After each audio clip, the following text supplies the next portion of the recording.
இந்த மாமன்றத்தில் நமது அரசு சார்பாக சில உத்தரவாதங்களை நான் தர வேண்டும் என்று விரும்புகிறேன். தமிழக வெற்றிக் கழகத்தின் கொள்கை தலைவர்களான தந்தை பெரியார், பெருந்தலைவர் காமராஜர், அண்ணல் அம்பேத்கர், வீரமங்க வேலு நாச்சியார், மக்கள் சேவகர் அஞ்சலை அம்மாள் ஆகியோரின் வழிகாட்டுதலுடன் இந்த மக்கள் அரசு மனசாட்சி உள்ள மக்களாட்சியை தரும் என்று உறுதியளிக்கிறேன்.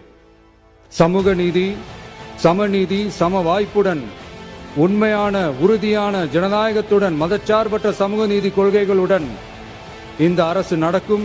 அதில் சிறிதும் மாற்றமில்லை. நம்முடைய இந்த ஆழமான நம்பிக்கையை மனதார நம்பி வாக்களித்த அனைத்து இயக்கங்களின் தலைவர்களுக்கும், அந்த இயக்கங்களை சேர்ந்த மாண்புமிகு உறுப்பினர்களுக்கும் மீண்டும் நன்றியை தெரிவித்துக் கொள்கிறேன்.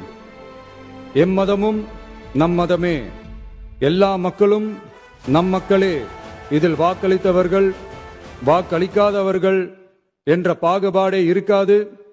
இது எல்லோருக்குமான அரசு, இது சாமானியர்களுக்கான அரசு, இது சாதி மத எல்லைகளை கடந்த அரசு, இது பாகுபாடு காட்டாத அரசு, இது பண்பாடு காக்கும் அரசு, இது பண்பட்ட அரசு, அரசியல் காரணங்களுக்காக யாரையும் எதற்காகவும் புண்படுத்தாத அரசு. இதையெல்லாம் போக போக புரிந்து கொள்வார்கள். எனவே துள்ளி எழுந்து பதில் சொல்வதை விட எதிலும் துணிச்சலுடன் செயலாற்றி வெற்றி பெறும் அரசு இது. பதவிக்காக அதிகாரத்துக்காக அமைந்த அரசு அல்ல. நம்பிய மக்களுக்கு நன்றி கடன் செலுத்துவதற்காக அமைந்த அரசு.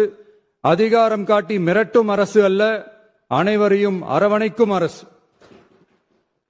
எவர் மீதும் வெறுப்பு காட்டும் அரசு அல்ல, எல்லோரையும் விரும்பும் அரசு. மக்களே முக்கியம், மக்கள் நலன் மட்டுமே முக்கியம். அதுவே எங்கள் ஒரே நிலைப்பாடு.